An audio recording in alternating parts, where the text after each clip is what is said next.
First of all, it's Marx's concept of human nature. This was expounded in the economic and philosophical manuscripts, which he wrote in 1844, but which did not come to light until about 1930, about that time. Marx's concept of human nature, or concept of man, if you want to put it that way, is divided into two parts. First of all, there is man's essential nature,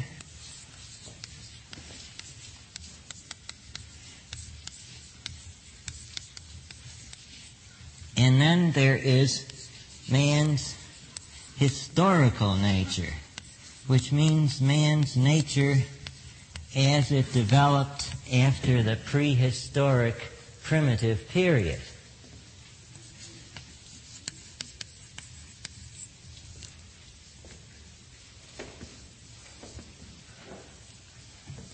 Now, the essential nature itself is going to be divided into two parts. First, the part which refers to the genus animal to which man belongs. We're proceeding now in what I call a pseudo-Aristotelian sequence. Man is, first of all, an animal. That's the genus. It's the first part of the essential nature of man. What does he have in common with animals? The fact that he is productive. The fact that, like them, he is a material being, living from nature and dependent upon nature, transforming nature into his own products, creating such things as anthills, nests, and condominiums.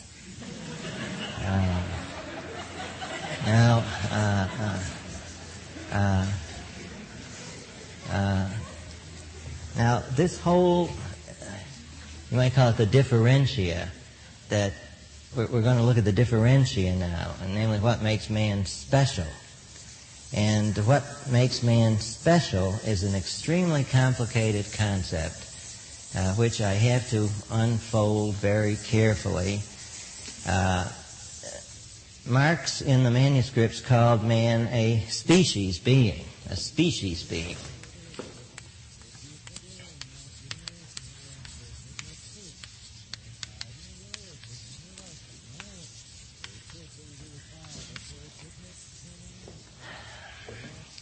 The word in German is Gattungswesen.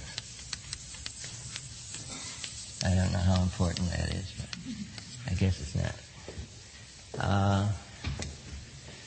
Now this, in the first place, is an attempt to establish man as, in Marx's sense, quote, rational, unquote. All right, we start with the fact that man labors cooperatively. Now, his laboring is, however, not absolutely automated like the labor of the ant. Man has to choose in the process of laboring. In order to choose, he needs language. So the next step, the first step in establishing that man is a species being is that he has language. Language is a social product. Now, you see, first there comes the fact that he lives in society. The fact that he lives in society and works cooperatively makes necessary language, and language, in turn, is going to be the creator of reason. So you see, man is a rational animal because he is a language-using animal because he is a social animal. Consciousness, therefore, Marx says, and I'm now quoting, is from the very beginning a social product and remains a social product as long as men exist at all. Man's consciousness distinguishes his life sharply from the activity of the animals For when the animal acts, it's totally immersed in each activity. Now, this is very important. When the animal acts, he's totally immersed in each activity. When man acts, on the other hand, he distinguishes sharply between himself and each activity. I know that I'm now lecturing rather than taking notes, but this morning Dr. Peikoff was lecturing and I was taking notes. Man, he knows there's an alternative all the time. He makes a selection from a vast range of activities. He then acts, aware that he's doing one thing rather than another. The matrix of this awareness is social interaction. Now let me construct an imaginary dialogue. You down there, what are you doing? I'm fishing. I thought you were going hunting this afternoon. I was, but I got sidetracked by all the fish in the stream here. Now that's how he knows what he's doing. You see, he gets into a conversation about it. So, man acts, aware of his action, yet aware of the fact that there were a lot of other possible actions open to him. This range of possible actions may be expressed by the word his potentialities. His potentialities. The potentialities are not merely his, they're the potentialities of the whole species. Now watch, and you're gradually going to see a kind of quasi-definition of species being emerging. Each man is aware of the human species as an arsenal of potentialities, which he as an individual may at any moment actualize. Think of all the things that you could be doing. Hang gliding this afternoon and so forth and so on. He chooses which potentialities to actualize, but doesn't completely identify with any of the potentialities.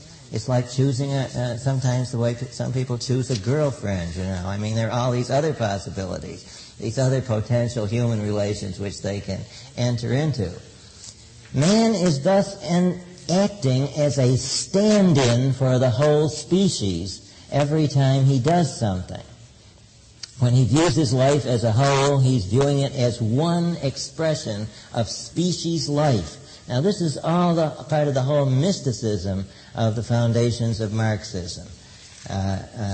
That's why your choice of a career and everything is so important in the Marxist subculture, because you have the responsibility, perhaps, of actualizing the essence of being a philosopher rather than being the essence of being a lawyer or something like that. This freedom which man has of choosing is very different from the lives of animals. For animals act under compulsion. Subhuman animals act in order to survive. Subhuman animals act in order to survive.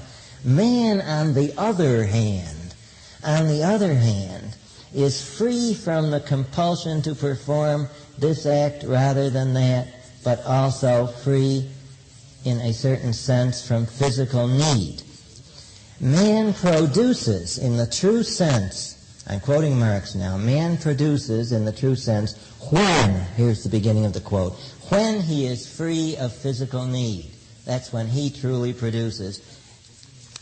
And this is the only free and unalienated type of labor, when he is not deliberately laboring for his own survival. Such free production is self-expression. Self-expression. You just sort of serendipitously find something to do and sort of enjoy while you're working. You doodle. Now that's a good example, you say.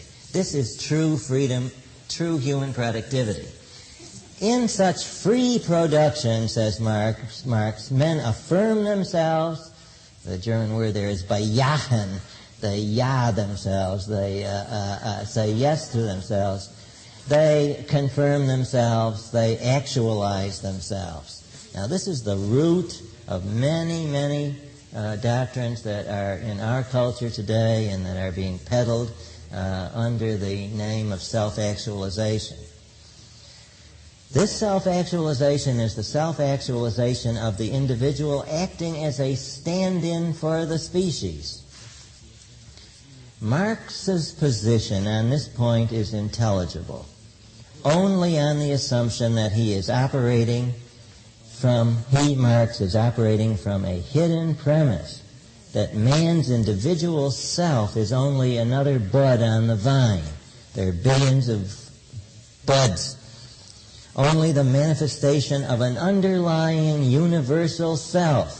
Remember that universal self that we saw last time in connection with Kant's idea of the universal self-legislator.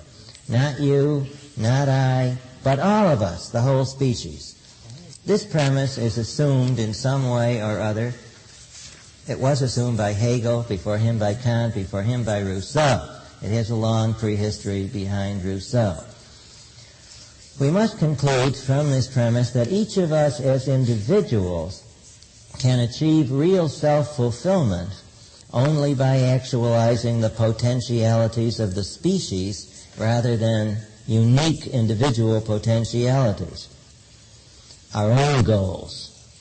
Our goals are valid only insofar as we consider them as appropriate to the species within the proper historical circumstances. We are true individuals only to the extent that we affirm the general will. Now get that, this is the sense in which Marxists sometimes claim to be individuals. They say we're not collectivists, we're individualists. Because by affirming our individual potentialities in the appropriate way at a certain time, like being revolutionaries at a certain time, we are actualizing the species, and this is the only way to ever actualize an individual. Now this seems to be the inner meaning of Marx's thesis that we achieve true self-actualization only as species beings. Now this means that we must be free to work in what Marx calls a truly human way. To work in a truly human way. Now I'm giving you here his doctrine of non-alienated labor. And I'm giving you the negative doctrine before the positive doctrine. What is non-alienated labor? It is truly human labor. To work in a truly human way means to have the opportunity to express a whole range of human potentialities by working at a whole range of jobs all at once. Here is Marx's ideal of work. Quote, to hunt in the morning, fish in the afternoon, rear cattle in the evening, criticize after dinner. Nothing yet about brain surgery or anything. Criticize after dinner, just as I have a mind, without ever becoming hunter, fisherman, cowherd, or critic. Now, what basic economic principle is that the denial of? Division of labor, yes. He had already read Adam Smith and Ricardo and Say when he wrote this, and he was well aware of the doctrine of the division of labor. So, you do all these things without committing yourself to anything, without being anything specific, without having any work identity, without having any vocational identity. Ideal labor demands, quote, freedom, unquote, to choose among an infinite number of opportunities that I simply stumble upon with perfect serendipity. To choose them, quote, just as I have a mind. He got this image of man from the utopian socialist Charles Fourier, Fourier, who in his ideal community of harmony had a setup in which an imaginary member of the commune has a summer schedule in which he has a session hunting at 5:30 a.m., session fishing at 7 a.m., with the sheep raisers later in the afternoon, and then after dinner he attends art, concert, dance, and theater, just like we have it set up here, you say. Now, those of you who have read B.F. Skinner's Walden too will probably remember how this Marxist doctrine is reflected there. Now, note an important fact. This ideal is the exact opposite of the actual situation in Marxist countries, where one is very likely to be forced to serve in certain vocations, not just as I have in mind, but just as the bureaucrats have in mind. So, now we've set up a real contradiction between the original Marxist humanism and the actual situation in Marxist countries. Now, you know a synthesis is coming. Now, Marx denies that this kind of labor is the same thing as amusement or play, for he tells us in a major work also discovered and published in the 20th century, the Grundrisse, or outlines, that later came to be used in the formation of capital. He tells us in the English translation, page 611, that when we say that, quote, labor becomes attractive work, the individual's self-realization, this in no way means that it becomes mere fun, mere amusement. Really free working, such as musical composing, is at the same time the most damned seriousness, the most intense exertion, unquote. Free labor is not then play, if by play we mean amusement. The idea that work would be real play was the doctrine of the utopian socialists. But we must ask, what does it matter? What difference does it make if I work with the most damned seriousness if the work doesn't secure my survival? I might as well play. Well, Marx has an answer for this. Now remember, we're dealing in an enormous floating abstraction here, and you've got to sort of put away your awareness of the absurdity of this situation and just try to follow along Marx's, quote, thought, unquote. Marx has an answer to this. Imagine a community in which different individuals actualize their potentialities by farming in the morning, producing spark plugs in the afternoon. I've got to find something for Spinoza now. Grinding lens in the evening. Now, the result of all these productive activities is a GCP, gross communal product, which the producers contribute to a common store. Then each of them takes from the store as he needs in order to survive. As he needs. Now this is how you work for your survival. The real work is going shopping, you see? The Marxist supermarket. Now the other work, you see, was to express yourself. And that's what has produced all the stuff which is then dumped into the Marxist supermarket, and the rest, the work for survival is just wheeling the grocery cart. So you see, everyone's need to survive can be taken care of by everybody simply expressing himself. A dialectical triad has worked itself out. Thesis, the need of everyone to express himself. Antithesis, the need of everyone to survive. Synthesis, communism, from each according to his abilities, to each according to his needs. Ability means the ability to actualize oneself. This, according to Marxists, is the only truly human mode of production. It involves working, quote, just as I have in mind, unquote, and the freedom to see a product through from beginning to completion. Not just handing it to someone else and having... I build a whole Rolls Royce or something like that, you see? Well, they wouldn't have Rolls Royce. It also means being free from market forces, of course, obviously. I mean, that goes without saying.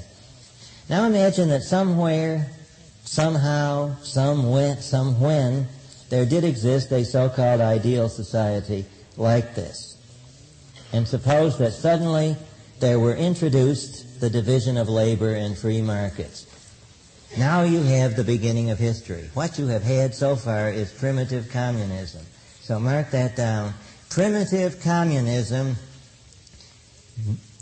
non-alienated labor.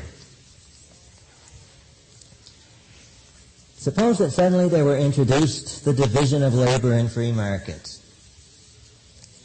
What do you think that these people would say as soon as the division of labor and free markets came along?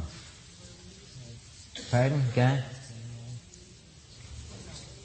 Now, how would they feel? How would they express their feelings? They would say, I'm alienated. I'm alienated. In terms, alienation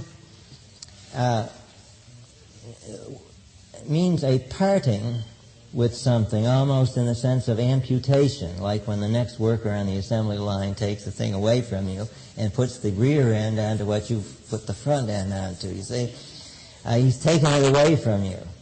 And there's also a sense of estrangement, or becoming strange, becoming distant. Workers are said to be alienated in capitalist society from their products when the products are taken away from them by their employers as well as by their fellow workers. Workers then experience the labor they perform as alien to them, that is, to their human needs and aspirations. Workers are said to stand in an alien relation to the environment in which they work. The division of labor is said to be alienating because it separates people into rigid categories, such as carpenters, plumbers, janitors, and brain surgeons, developing some potentialities of each while denying his other potentialities, thus violating his individuality and his integral humanity. So you see these poor fellows, they will be suffering. Further, the activities of themselves fall into assembly line bits and pieces. Take the practice of medicine. Its wholeness is soon broken up into cardiology, surgery, neurology, and so on. The economic system itself is said to be alienating in that it sets the interests of each against the interests of everyone else. Then, in the modern state, now here's political alienation. The individual's participation in public life in the role of citizen is split off from his activity as a businessman or worker where he pursues his own interest. As citizen, of course, he pursues the public interest. And both of them are split off from personal life. All these alienations are the expressions of a single system of alienation. And they are all part of the shattering of a unity, of a wholeness.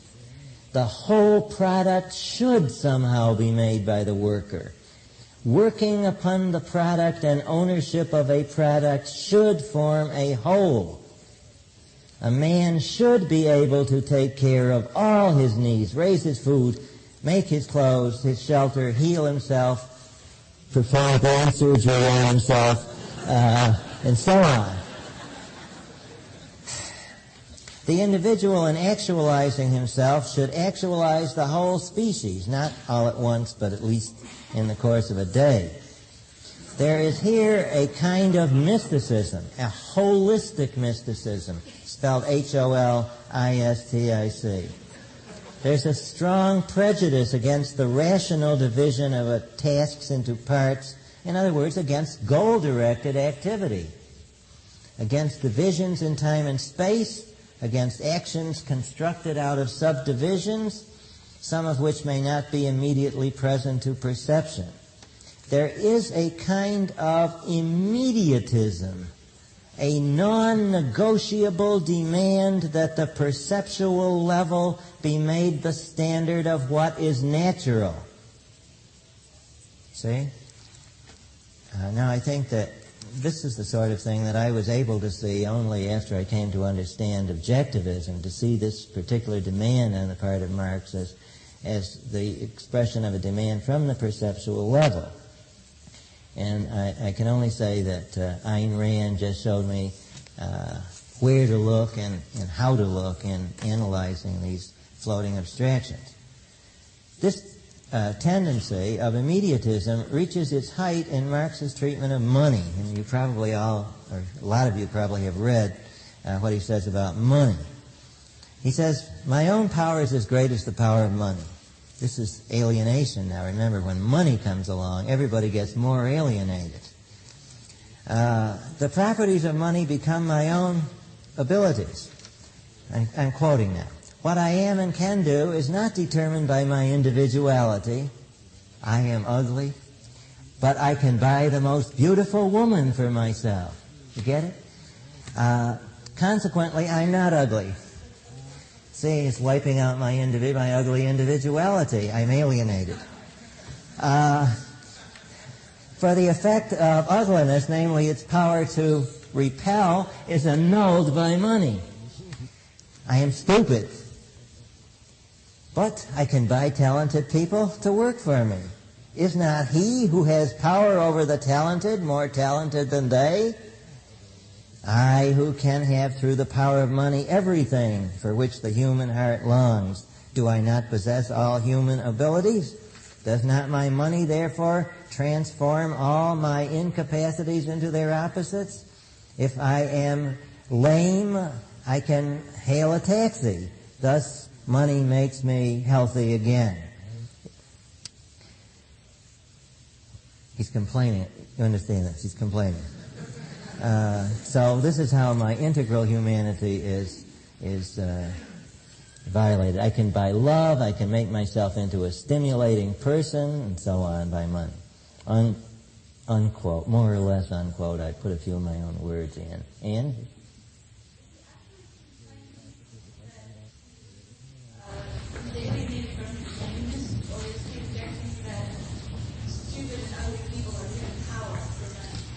Well,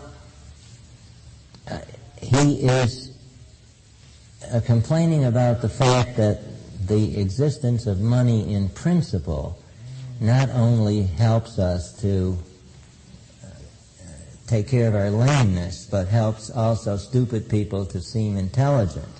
And therefore money is bad, you see, because it removes the naturalness and sincerity, the face-to-faceness of life. I better not answer questions during the lecture period. I'd like to, but I got a deadline facing me here. I'm alienated, and so again, there's the same dichotomy between the truly human values and the values of modern civilization. The values of modern civilization are alien and unnatural. The very thing that Rousseau had said 80 years before in his discourse on the arts and sciences. Now we come to the crucial matter of self-worth. Self-worth. Marx says that alienated people are rendered worthless and devoid of dignity. Under existing social relations, quote, man is a degraded, despicable being, unquote. I can have no self-worth, no self-esteem under the market. Why? Because only by acting as a species being can I truly fulfill myself. But I can truly fulfill myself only if my direct motive in production is to produce for the species rather than for myself as an individual. To fulfill myself, that is my true self, I must produce for man. And this must be my immediate motive, not the indirect effect of my activity. Under the free market, says Marx, quote, I have produced for myself and not for you, just as you have produced for yourself and not for me.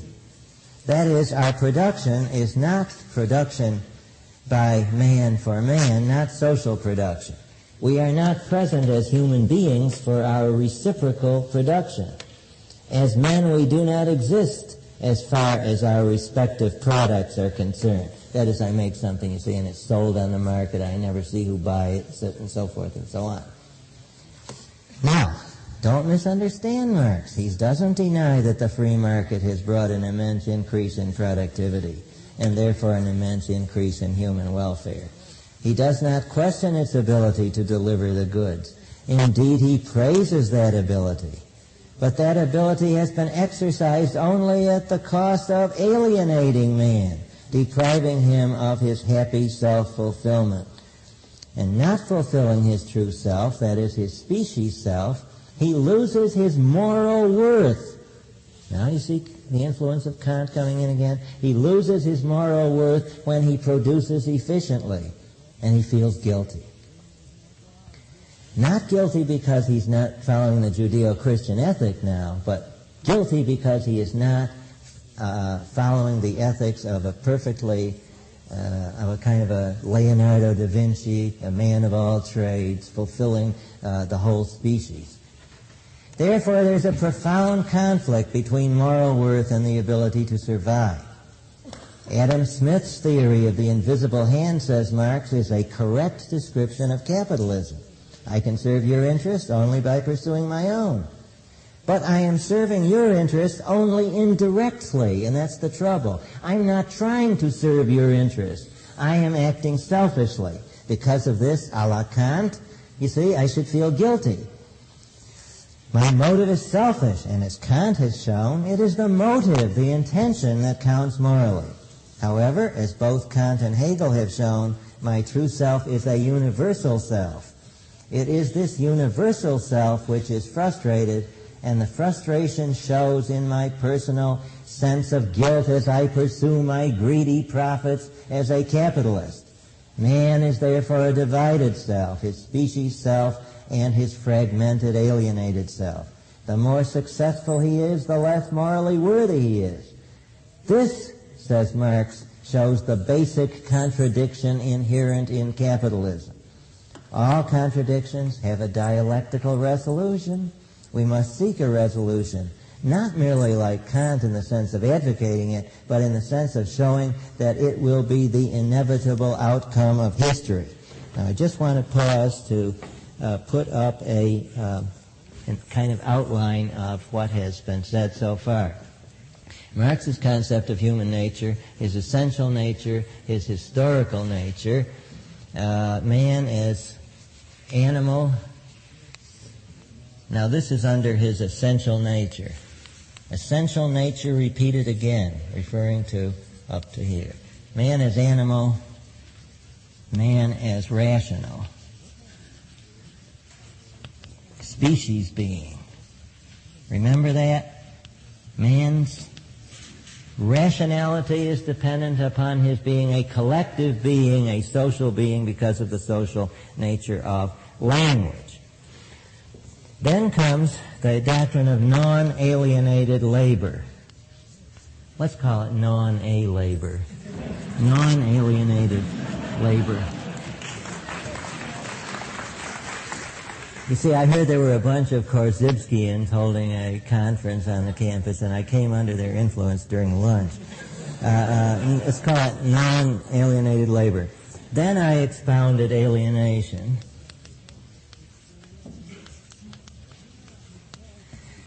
Then I expounded the Marxian concept of self-worth as a development of the Kantian concept of self-worth.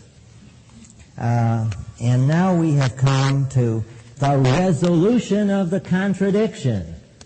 The resolution of the contradiction as the inevitable outcome of history. And this is going to be the whole doctrine of historical materialism. Historical materialism. We are now starting in on historical materialism. Now I'm going to give first Marx's analysis of what he calls social change. He thinks that social change is due to changes in production. And this is the principle of historical materialism.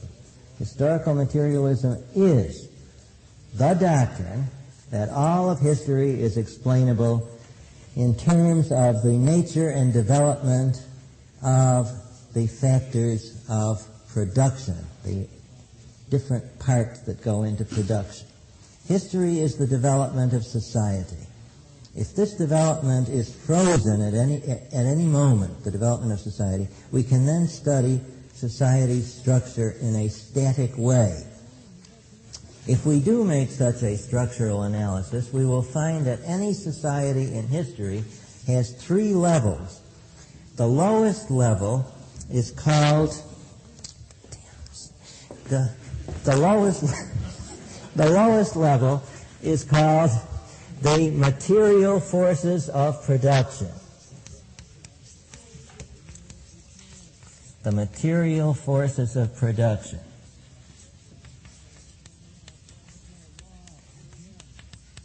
Mines, factories, men, stores, and so on. Men are part of the material forces of production. Energy, techniques, skills. In other words, means and manpower. Now the next level up is called the social relations of production. The social relations of production.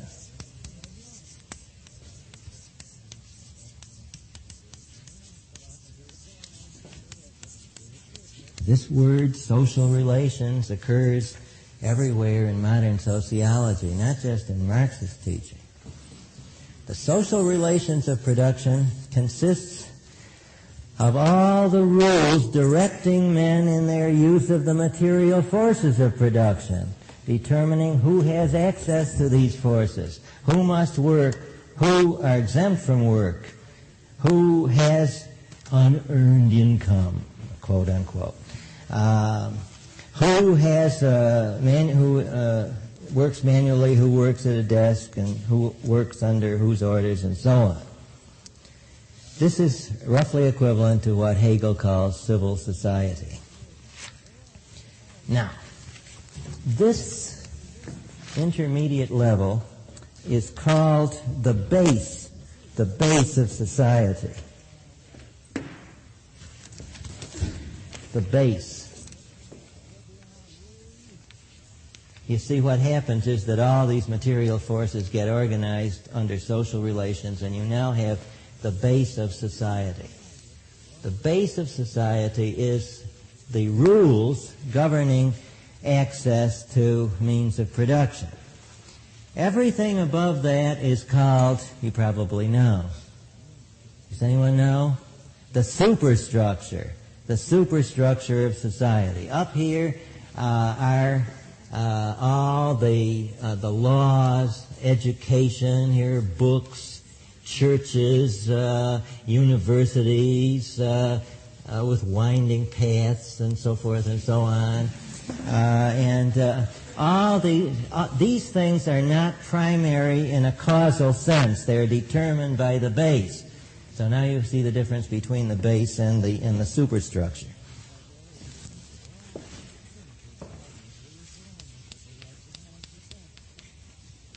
Now here is the doctrine of economic determinism.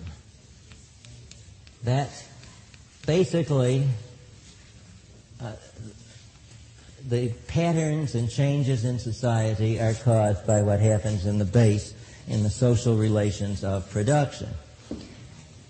Now, the formula for social change is the following. First occurs a change in the material forces of production, so that new material forces come into being.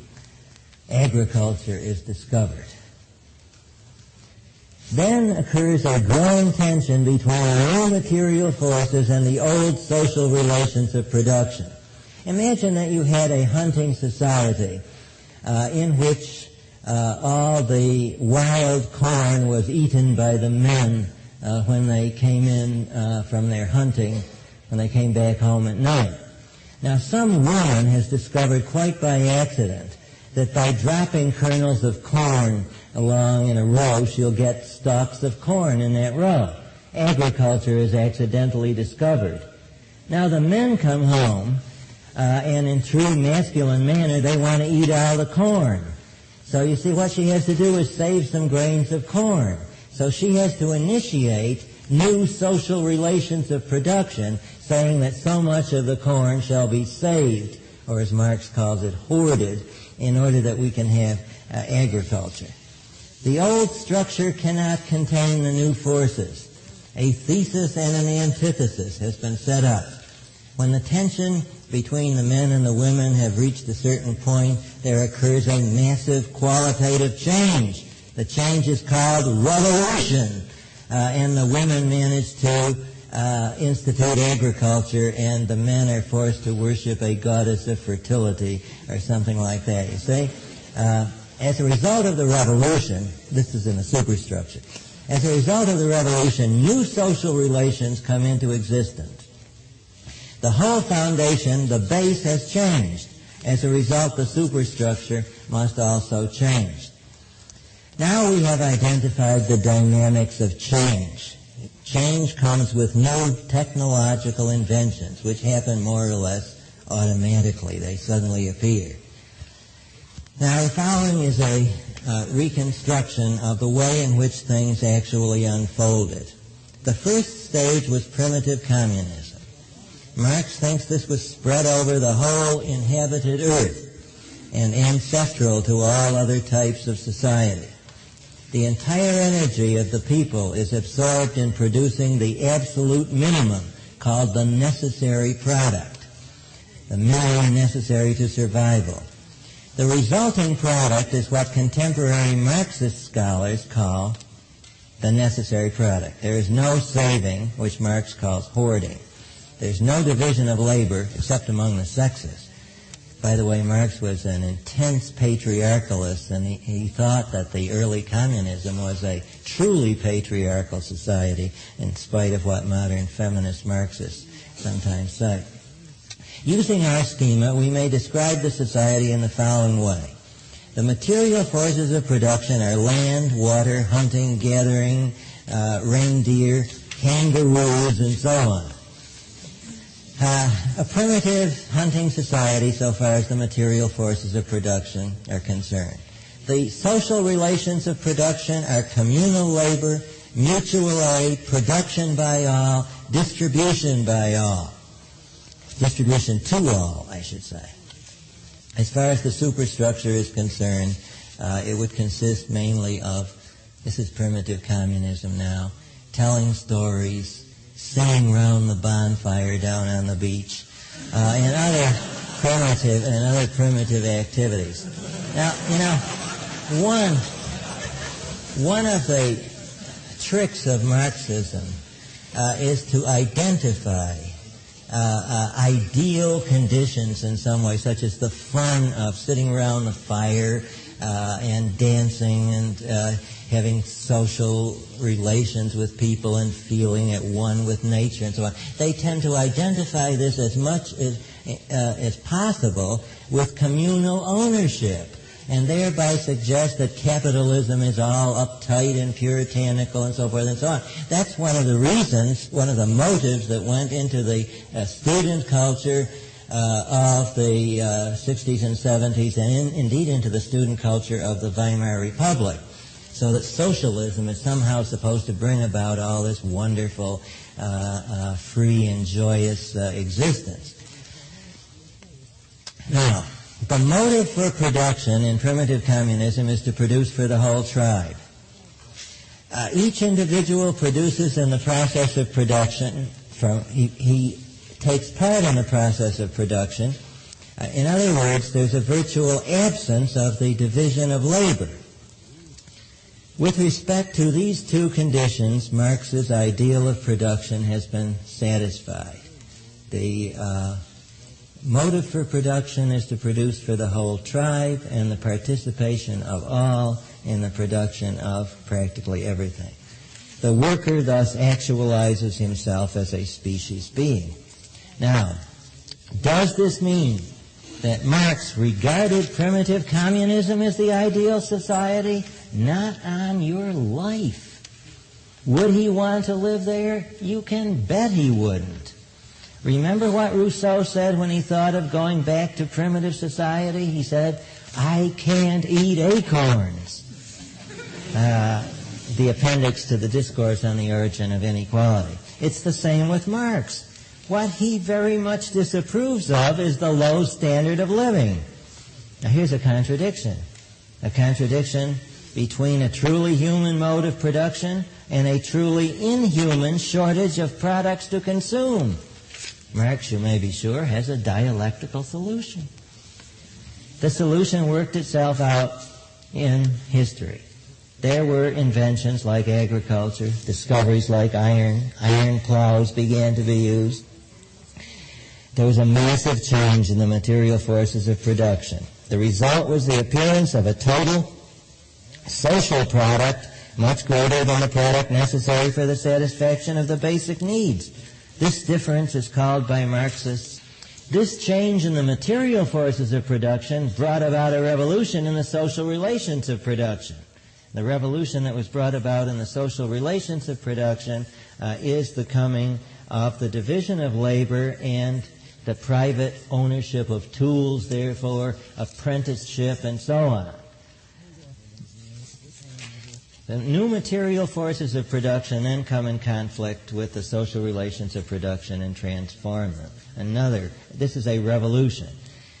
There are no longer communist relations of production. There's a new type of relations of production which is called the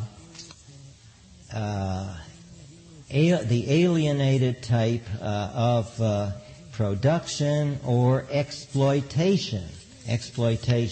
Now we're making our first approach to the concept of exploitation.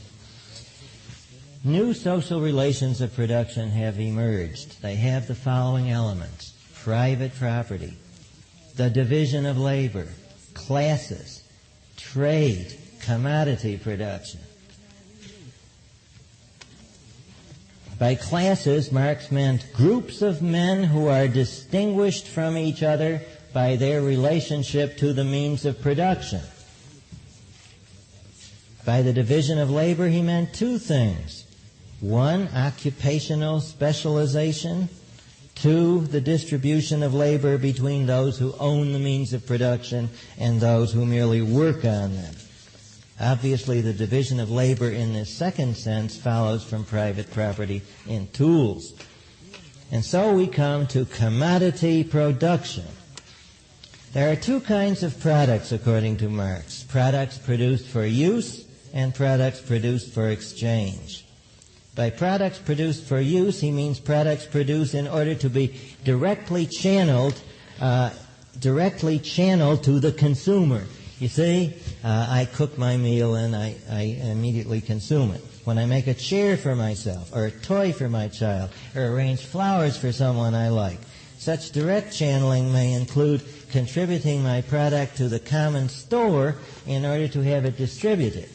Of course, Marx does not distinguish between a voluntary contribution of this nature and one simply picked up from me by the authorities of the community. Now, that is production for use, and we're going into that in more detail next time.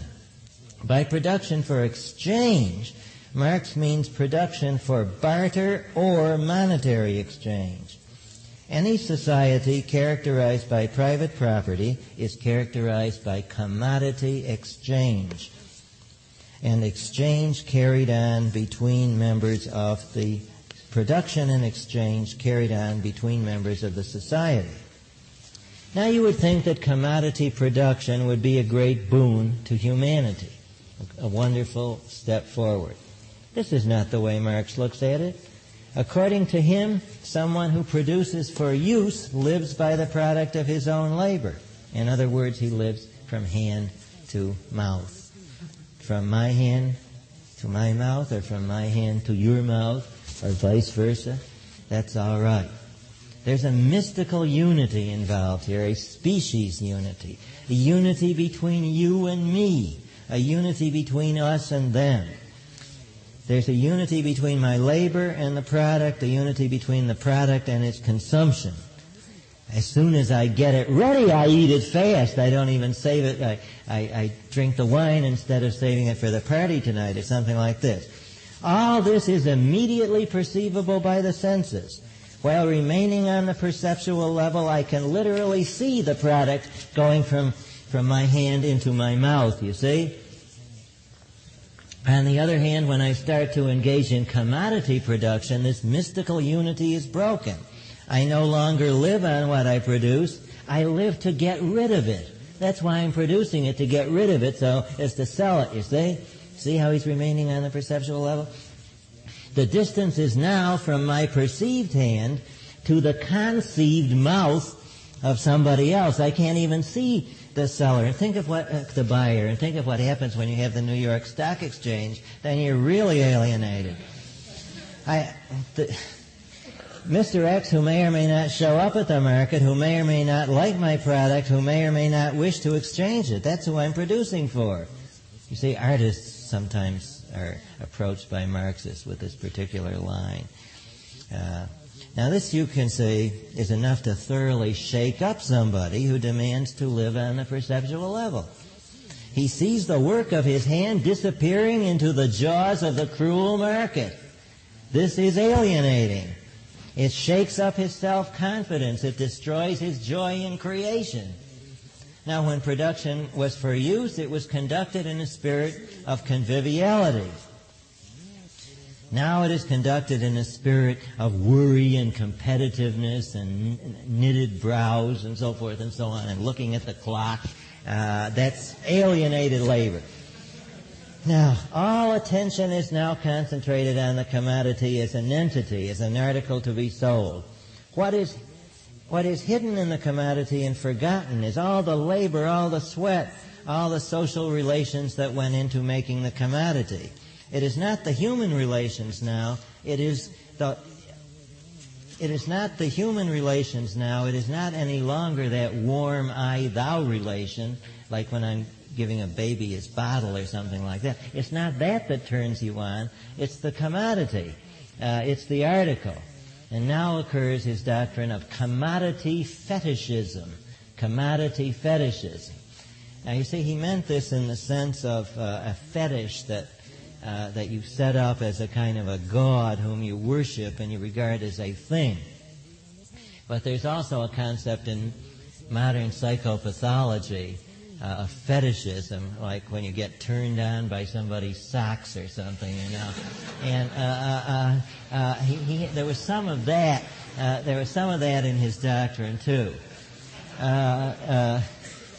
So commodity fetishism comes in when people are concerned with their products or with the cars that they buy, or whether their lawns are more neatly trimmed and sprinkled than other people's lawns and so forth.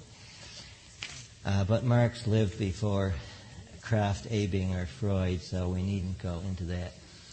Marx was trying to say that the commodity is endowed with mystical powers which it really does not have, and that it is made the object of a perverted human impulse that is corresponding to the turn-on by the socks.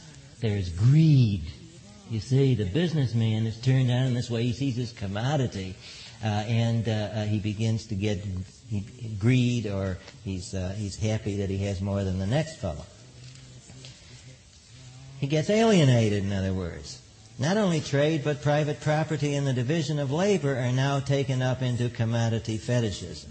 The breaking up of the original unity. The unity of the species is now shattered. Here are the words of Engels in his Origin of the Family, Private Property, and the State. Quote, "The rise of private property led to exchange between individuals, to the transformation of products into commodities. Here lie the seeds of the whole subsequent upheaval, cause of all our troubles. When the producer no longer directly consumed his product, but let it pass out of his hands in the act of exchange, he lost control of it. You see, it was gone. People no longer knew what became of their products. The possibility is that one day it might be used against the producer to exploit and oppress him. For this reason, no society can permanently retain the mastery of its own production and the control over the social effects of its production until it abolishes exchange between individuals. Until it abolishes exchange between individuals," unquote. Now that is the socialist solution to the problem of commodities. You might call it the final solution to the problem of commodities. And it's just their first solution, because later on they have another solution called the communist solution, and in time you'll hear about that. Now we have a hint of what the Marxist program for the future is: to abolish exchange between individuals. It means to abolish all trade in which the state is not the intermediary, to control all prices, wages, allocations of capital, and other transactions. Now control means rational order. You know, that very rational order which George Reisman showed in his book on the government versus the economy. It couldn't happen under socialism. They think it can happen only under socialism. In other words, all rational planning is to be exercised by the collective for collective goals. Exchange between individuals implies that the locus of reason is the individual, but they believe that the locus of reason is the social whole. Therefore, obviously, the individual cannot be trusted to plan. Marxism systematically denies that the locus of L-O-C-U-S, the locus of reason is the individual. It is of the essence of man that his reason is collective. However, at the breakup of primitive communism, man denied his essence. This is the Marxist doctrine of the fall of man. As the result of the fall, history began. The apple is the commodity. Instead of Eve eating it, it goes out on the apple market. As Engels said, herein in the apple lies the seeds of the whole subsequent upheaval. The apple I introduced into the quotation myself. Now, is this capitalism? No, it is not. This is merely exploitation. There's a whole process of exploitation of which capitalism is only the final phase. This process consists in a series of societies, all of them characterized by classes, all of them by the exploitation of one class by another, all of them by the presence of the institution known as the state. Classes we have already defined. With the coming of private property, the possession of the means of production passed into the hands of some classes, whereas others did not have the means of production. The other people, the propertyless people, were allowed access to the tools, to the means of production, under one condition. They were to use these means of production not only to produce the sustenance that they needed, but also to produce wealth beyond that. In other words, to support the possessors of the tools and the factories. The labor that is necessary to produce the mere sustenance of the laborer is called by Marx necessary labor. The extra labor extracted by the owner, Marx calls surplus labor. That's our first understanding of what exploitation is. The extraction of surplus labor, Marx calls exploitation. For instance, a serf works on Monday and Tuesday enough to raise enough money for himself, and then on Wednesday through Saturday he has to work for the lord of the manor, who meanwhile is living on, quote, unearned income, unquote. In Marx's words, capital has not invented surplus labor, but this came in at a very primitive stage, the stage of the monopoly of the means of production. It's the same through all the various stages before capitalism, slavery, feudalism, and so forth. Now, as for the state, it can be described roughly in the words of Engels, quote, an institution which sets the seal of general social recognition on each new method of acquiring property, and which recognizes the rights of the possessing class to exploit the non-possessing. Upon the breakup of primitive communism, society passed through a series of stages. There was a non-European series and a European series. The non-European stage, the first stage, is called the Asiatic mode of production, or Oriental despotism. The European theories is slavery, feudalism, capitalism. In the Asiatic mode of production, now get this has now been eliminated in the Soviet Union. This is what part of Marx they tried to bury in the Soviet Union. In the Asiatic mode of production, the state is the real owner of all property. Actual production goes on in small villages. The surplus product is given to the state in the form of taxes. The taxes take the form of compulsory labor and levies of the agricultural product. This came about largely through irrigation. Great value was placed on the development of certain sciences for the prediction and control of the water supplies and the technology necessary for the storage and distribution of the water.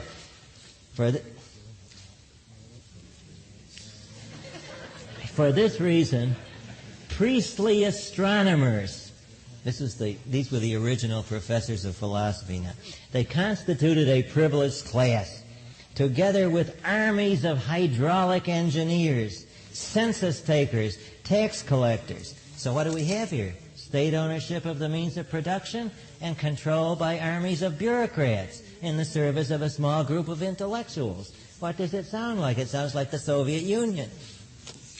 Now, is it any wonder that this concept became increasingly embarrassing to Marxists? In 1950, an official Soviet statement listed as the outstanding achievement in recent Soviet Oriental studies, quote, the rout of the notorious theory of the Asiatic mode of production, unquote, given in the current digest of the Soviet press. Since then, all mention of Oriental despotism, as Marx called it, has disappeared from handbooks, and modern Western Marxist scholars like the archaeologist V. Gordon Childe ceased all mention of the product, of the subject, without any instructions whatever from the Soviet Union. Now, I guess I'll stop at this point and go on into the development of capitalism next time. So, if you'd like to.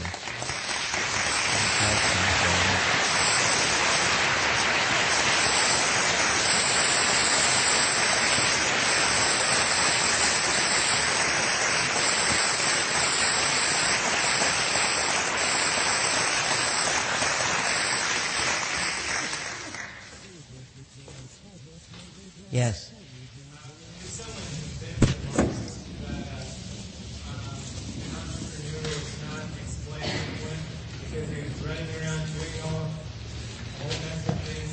Well, we'll see the answer to that, I trust. I trust you'll be satisfied with the answer when we get to the examination of the first volume of Capital and his analysis of the specifically capitalist mode of exploitation. We're just talking about exploitation in general now, not the alleged exploitation which entrepreneurs exercise. You see? So that question is it's rather early to consider that. Harry? Do you know whether depreciation, what we would call depreciation, is included in necessary labor? In other words, the worker has to create the value of placing the tool over time. Oh, yes. He doesn't do that. Yes, right.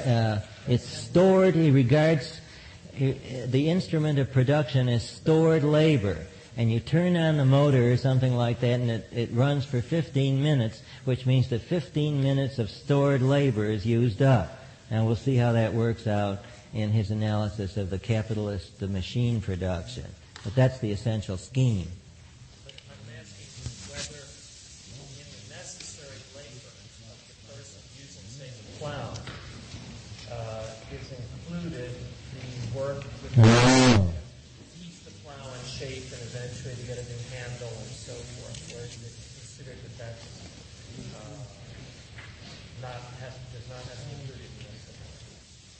I don't think that Marx ever answered that, but I can see how it might be starting to generate a difficulty. Could you explain to the audience what the difficulty is? Well, I would see that a large part of the expense of businesses, in fact, is provision for replacement plant and equipment, which is inherent in production that you use up the factors of production. And if he doesn't count that as an actual expense, it could look like businesses are underpaying workers. Yes. Actually, he uses the term necessary labor in an ambiguous sense. The necessary labor in primitive society, the hand-to-mouth labor, and the necessary labor that is required for the minimal living of the laborer for the next 24 hours until he comes back to work. Now, this necessary labor obviously involves, the second necessary labor obviously involves the use of the boss's machines, which in turn are, what term did you use? Depreciating. Now, when I get to it, we'll see, I'm going to get to that next time, but perhaps not with complete satisfaction.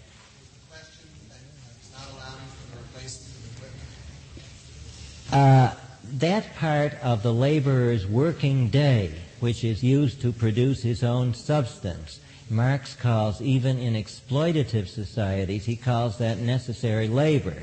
Now, Harry is asking whether within that necessary labor is included the value of the amount of the machine that is depreciated, right? Well, it's included, but before it gets to that point, shall I try to... Sure. All right. Before Marx gets to the subject of exploitation, he has the idea that the sole and exclusive source of value is labor. Now, he says the amount of labor that goes into something is the sole factor that determines its value. And the example he gives is a cotton mill. He says, suppose it takes 40 hours to produce raw cotton and 8 million hours to produce the cotton mill, and the cotton mill can process 1 million batches of raw cotton. Well, then he says, with each batch of cotton yarn, we start out with 48 hours of labor. There's 8 allocated from the machinery, 40 from the raw cotton. The only way the cotton product will exceed the value of the yarn plus the used up equipment will be by the addition of fresh labor. So some new worker works 12 hours. We have fresh labor of 12 hours added to 48 hours of labor that's in the materials and the equipment. The product is worth 60. The surplus labor comes out of the 60. The 12 hours added, the new worker adds 12 hours of value to the materials and the depreciation. That's the total labor performed. The necessary labor is that part which would be required for the worker's own subsistence. Yeah. He produces subsistence in 6 hours, but he's being made to work 12, then the surplus labor time is 6 hours. That's over and above the allowance for replacement of the equipment. Yeah. That's right. Of course, this equipment was in the Engels cotton mill, which was producing the unearned income of Marx. Yes? In your discussion of economic determinism, the first step was a change in the forces of production, like the example you used, the woman accidentally drops the seeds, and we have the accidental discovery of agriculture. Is that all it amounts to in Marxism, an accident? Well, he says that inventions tend to be produced more or less at the same time. Somebody is whittling or something, and he finds his hand slips or something, and he finds a new way of whittling. Somebody finds how to preserve fire, you see, and it's more or less accidental. It's incremental, he calls it, and it happens gradually over small gaps, you see. But the accident of the seeds, something popping up from the seeds, is unrelated to in his mind someone discovering the connection between the seeds going in the ground and being able to do it again? Well, he does admit they're not so stupid as to see the connection. They do see the connection, but he doesn't think that in the early stages, at least, genius plays any great part, and he thinks that all geniuses are replaceable by other geniuses who tend to come at the same time. Yes? That it's this species sort of thing again? Is it when somebody invents something, it somehow conveys itself to all the rest of the species in an almost mystical way? Is that what he was asking?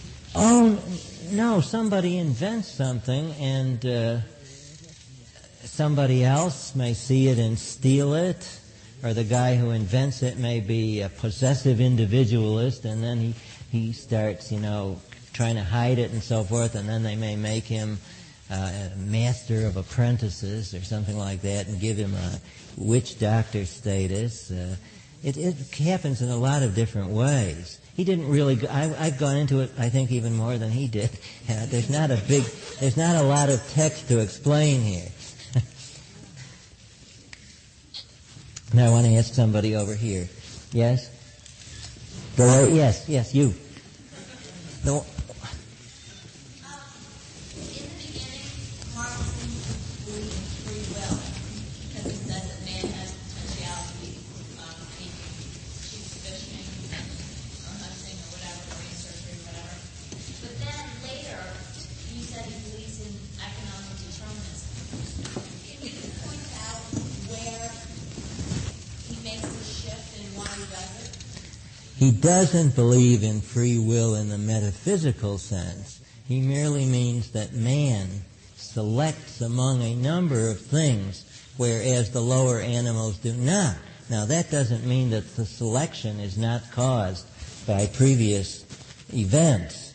You see, man just has a number of options, and sometimes he goes this way and sometimes he goes that way, but the ant always goes this way, you see? So it's this totally automatized selection in the case of the ant. He never uses the word free will. He does say freely choose, but he means it in a determinist sense. You have to really take a philosophy course and understand that there's such a thing as free choice under C, quote, C, unquote, that there's such a thing as free choice under determinism, and that's what he thought too. But then why would it make a difference if there are causes without communism or with capitalism or with communism? Why would he make any moral claims about it if he believes that choosing fishing or hunting is ultimately caused?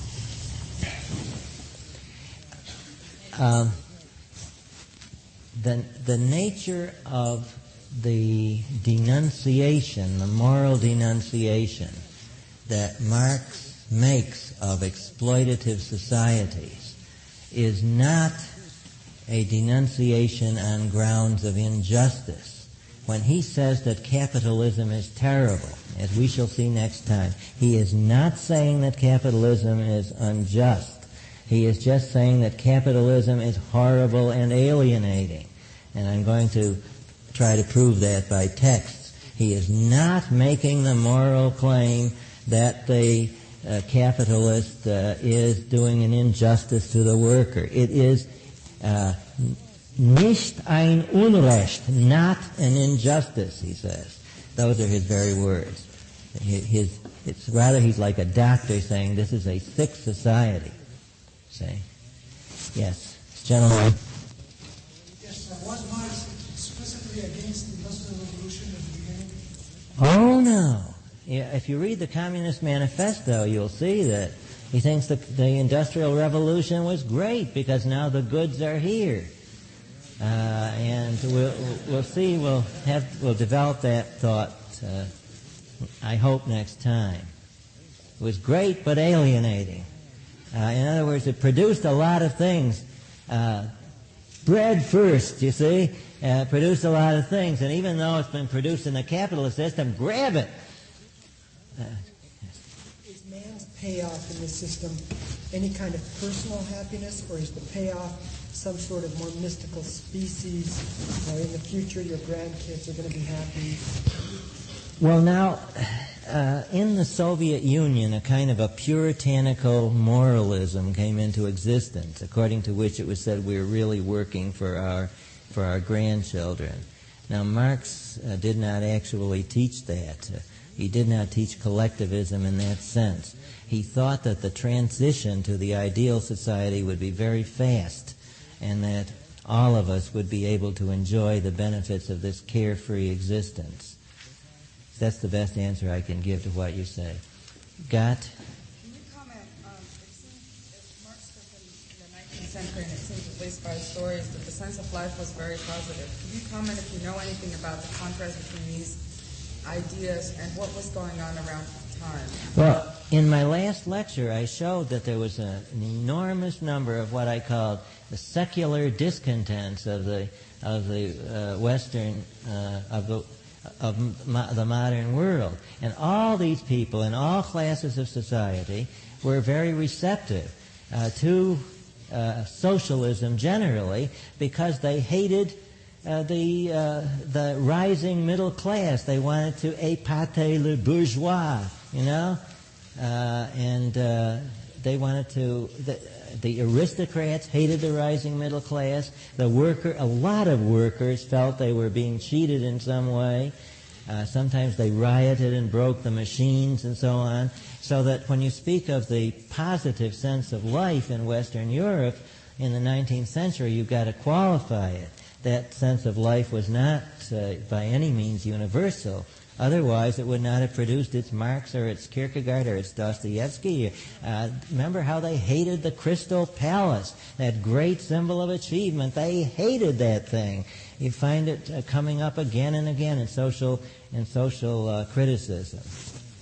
Yes. I'm not sure how you can go into this view of reason. What is your reason? You just said reason, language, and therefore Well, we're not sure that they had any describable concept of reason.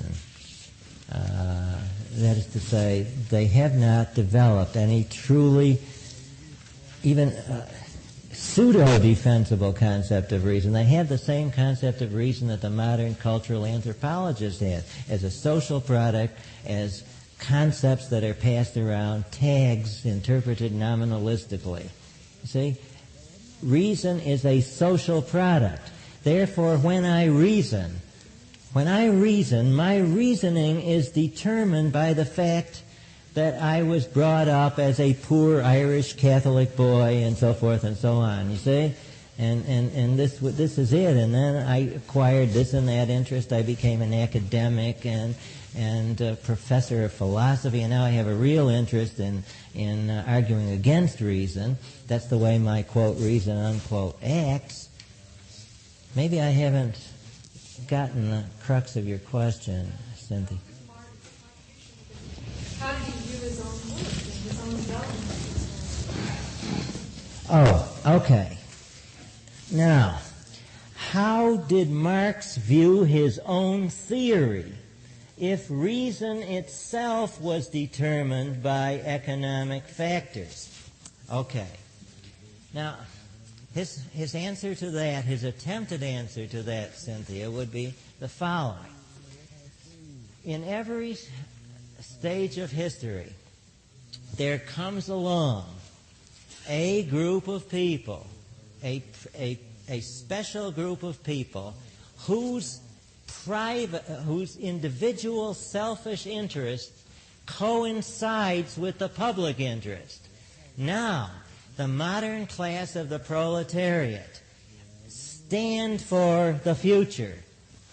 Therefore, their objections to being exploited have a more objective status because they are more in the mainstream of history. Just as a few generations ago, the capitalists were more objectively right because they were bringing about the next revolution. So therefore, you see, Thomas Jefferson was right and Karl Marx is right. Thomas Jefferson was right in his day because he was standing not only for his interests as a Virginia landholder or however you want to put it, the Charles Beard concept of history, but also for what was needed for the further advance of mankind. And more than the proletariat are the professors of philosophy and economics who realize that this is true and can help raise proletarian class consciousness. Who could be more right than they? Objectively, again, in quotes. That's the pseudo answer which he gave. Any more questions? The gentleman with the mustache there. Beard. Excuse me. It's in the shadow. Marx's view that we work for produce those goods that we need, and then we also work for self-expression. There's that distinction. You feel it's something inappropriate to his view that we don't work for survival, but we should work ideally for non-alienated labor for self-expression. Isn't this something that is important to be able to work a job we enjoy, self-fulfilling, and not simply for a tedious job that Sure. survival? Is there some truth to this? Well, I think that there is truth in the obvious comment that sometimes what you have to do for your survival is as boring as hell. There is truth in that, but what is it which makes it possible for us to work in a self-fulfilling way? I think it's the development of capitalism, not the development of socialism, that brings about working in a more creative way, because it frees the energies, it cuts down the time, and so forth and so on. So it's a certain. I mean, a lot of us we've had to work by the sweat of our brow. That's true. But if it's necessary, I mean, a pro-capitalist person wouldn't complain about this. If he was in a bad situation. That is, he wouldn't regard it as any kind of imposition, as if the universe were coming down, were on his back. He would say, well, that's the way circumstances are. I have to do this. Let's admit it's boring. I can't dance about it. But, any more questions? Yes. What was the relevance of the Asiatic mode of production toward the end of your lecture? Because the first stage of exploitation in China, in India, in Egypt, in Mesopotamia, and among the Incas in South America, the first stage of exploitation was exploitation by the state. The state seized control. The state nationalized the means of production by nationalizing the irrigation system. And that looks too much like Soviet Russia to be comfortable, and therefore they tried to bury this whole doctrine of Marx. And you don't find it when the Soviets in their classes and their syllabuses and so forth, when they set this thing out, they omit the Asiatic mode of production. Or else, in some cases, they pretend it refers merely to the production of peasant villages. What? There's a good book on this subject by a man named Wittfogel, Wittfogel, and it's called Oriental Despotism. Now, I have read that. There is an attempt by a Marxist to answer this. Another thick volume called The Asiatic Mode of Production. I cannot remember the name of that author. But if you want to weigh the two sides, there's a neutral thing. I think that Wittfogel's thesis was not demolished by the other man. Yes? The idea of selfishness never crossed his mind, and if it did, how did he explain it away? He did not usually use the term selfish in condemning capitalism. His more frequent term was antisocial or alienating or something like that. And that was because of his doctrine of self-fulfillment, because he thought that every individual owed it to himself to fulfill those potentialities. But self-fulfillment equals subordination to the collective, so that by subordinating myself to the collective, I am fulfilling myself. And you get this, it's a confusion, and it's found all through idealist philosophy, among the German Hegelians, among the British Hegelians, and so on. It is the same thing. See, they try to say, I haven't made myself clear, I'm afraid, they try to say that by working for... Now, it's this old doctrine that you get sometimes in pop psychology, that you've got to get out of yourself and stop thinking of yourself so much. This is Alfred Adler developed this with his doctrine of the social sense, that somehow when you get out of yourself and go down and do volunteer work or whatnot, you see, you're both serving society and you're getting to be a happier individual at the same time. It all comes out of this. This gentleman in the yellow shirt up here. What's your opinion of the state of Marxist scholarship behind the curtain? The most profound Marxist scholarship is to be found in capitalist countries for the obvious and simple reason. Why? What? No. Somebody said it. They can freely think about Marxism. There are many more books on Marxism published in capitalist countries, much more research done. In the communist countries, they have to toe the party line. And they're almost as afraid of variant doctrines of Marxism as they are of capitalism. As a matter of fact, I think they even, Dr. Peikoff, didn't they let Ayn Rand speak for some time against the whole communist system on the ground that she must be crazy because she was advocating capitalism at the very time that they were shooting variant communists. Isn't that true? I think she spoke out briefly about that. I think the more extreme example of your point is they allowed an article on her views to be published in a Russian language magazine nationally circulated in Russia, which is how her sister originally discovered what it was, on the ground that this is so far out of the mainstream that it was just like a freak. Yeah. Well, there's... So, woe unto you if you are a Trotskyist, because you'd be more likely to... Because Marxism pervades the culture, you'd be appealing to common premises, and you'd be more likely to make converts. But you see, Ayn Rand wouldn't be appealing to any common premises of anyone in the Soviet Union, or hardly anyone. That's the importance of the pervasion of a whole culture by certain type of ideas. Anybody? Okay. All right. Synthesis as an ideal, and that synthesis itself might at any moment become contradictory and require another synthesis.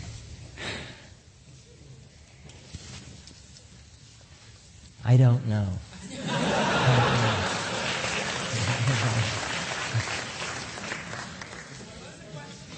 How can one uphold the communist synthesis of all previous history when, according to Hegelian doctrine, this synthesis may in turn become merely the thesis of a further triad? I don't know. Okay, thank you.